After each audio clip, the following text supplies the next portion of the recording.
This is Charlie Stocker with Hey Garden Guy Charlie Stocker on Facebook, heygardenguy.com on our website. We answer questions. You know the drill. We've spent 2 sessions now on our short videos, 3 minutes, of seed starting. Why? What is seed starting? Some things you can do to save money on purchasing seeds. All those are in the previous videos of just a couple days ago. Now, we're at Soilless mix, which is what we're talking about here, and what this is here. Why can't you use potting soil? Potting soil has not been sterilized. If you pick up just a handful of soil, there are billions and billions of microorganisms in that one handful of soil. There's millions and millions. I don't know if there's billions, but nonetheless, know that there are good beneficial insects and ones that are not, that are pathogens. Any soil you take out of the garden is going to have a number of both. And pathogens will create more problems for your seed starting than you can shake a stick at.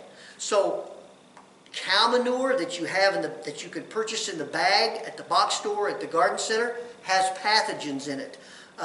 Potting soil in the bags. Anything in the bags that doesn't say Soilless mix has not been sterilized, and it would be better if you just purchased the plants rather than trying to start your plants from seed.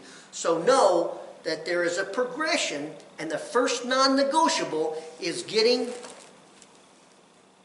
Soilless mix that's light and fluffy, that will not colloid or ball up when you have it wet, okay?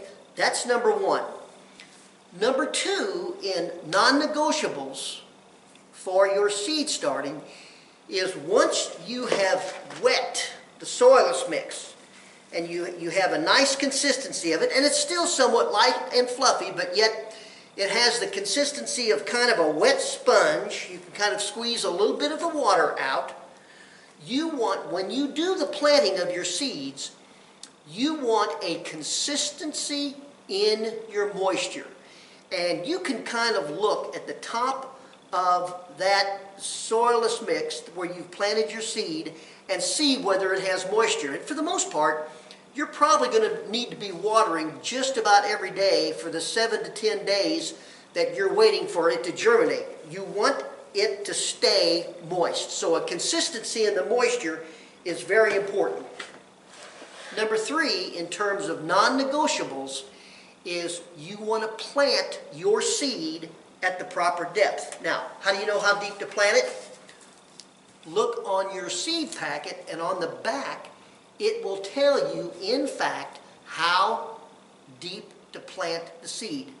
The easiest way to do it, and we're going to show you, is once you have put your seed cells, once you put the soil into your seed cells moist, then you simply drop 3 to 4 of your seeds in each of the compartments onto the wet Soilless mix, and then after you've put those seeds in the cells, then you simply take the Soilless mix that's dry and simply sprinkle it over the top where you cover the seed, and you will most probably have the right depth for that seed. The rule of thumb is 2 times the depth in terms of the soil on top to cover it in terms of the size of the seed. So if your seed is a 32nd of an inch, you'll put the Soilless mix about a 1/16 of an inch over the top. Simple mathematics.